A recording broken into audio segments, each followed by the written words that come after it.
presque kidnappé en banlieue. C'était il y a des années, j'avais environ 12 ans. J'ai grandi dans une petite ville, techniquement un village, à environ 1h30 d'une grande ville des États-Unis. Certains jours, mon meilleur ami et moi nous aventurions aussi dans notre quartier boisé et faisions des trucs typiques pour enfants. J'avais une petite sœur qui avait environ 7 ou 8 ans à l'époque et mon ami avait aussi une petite sœur à peu près du même âge. De temps en temps, nous laissions nos sœurs nous accompagner dans nos aventures et nous marchions jusqu'à la maison de notre autre voisin et utilisions leur trampoline. C'était dans notre quartier, mais les maisons sont assez dispersées avec une forêt dense entre les deux.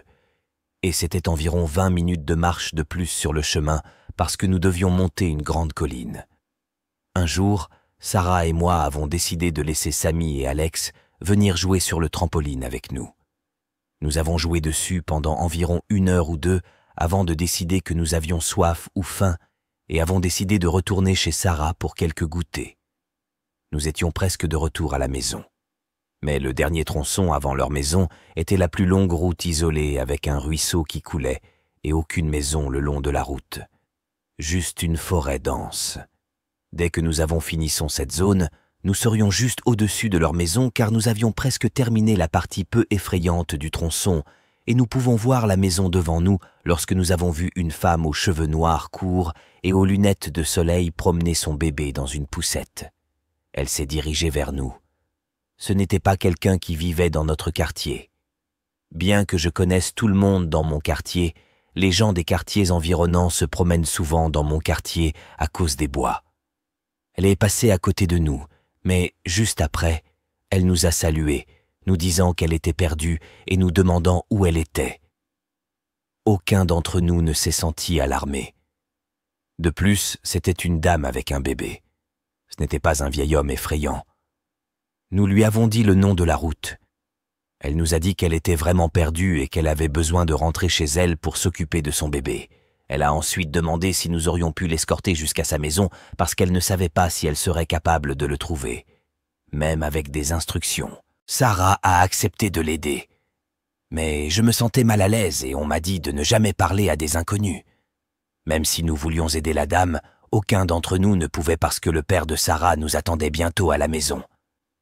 Sarah m'a jeté un regard bizarre. Mais je pense qu'elle a compris parce qu'elle a dit « Oh oui, nous ne pouvons pas nous empêcher de nous excuser ». À ce moment-là, je n'étais pas vraiment paniqué. Je savais juste que je ne devais pas aider des étrangers à rentrer chez eux. Je me suis approché de la dame dans mes efforts et j'ai pu regarder dans sa poussette. C'est à ce moment-là que mon cœur s'est serré. Le bébé était faux. C'était une poupée de bébé. Tout était enveloppé dans des couvertures, mais je pouvais voir que c'était en plastique. À ce moment-là, je ne savais pas quoi faire. Je me suis retrouvé à crier aux autres de courir. Je me suis assuré que Samy et Alex étaient devant moi et nous avons couru jusqu'à leur maison. Son père travaillait dans le garage sur quelque chose et nous avons couru vers lui, essoufflés et en pleurs. J'ai rapidement dit qu'il y avait une dame avec un faux bébé qui essayait de nous faire rentrer à la maison avec elle. Il a attrapé son club de golf de son caddie qui traînait par terre et nous a dit d'entrer dans la maison. Quelques minutes plus tard, il est revenu. Il nous a dit qu'il se dirigeait vers la dame lorsqu'elle l'a repéré. Elle était déjà au téléphone avec quelqu'un. Sortie de nulle part, une camionnette blanche est arrivée en hurlant et elle a jeté la poussette à l'intérieur et ils sont partis à toute vitesse. C'était vraiment une expérience très effrayante.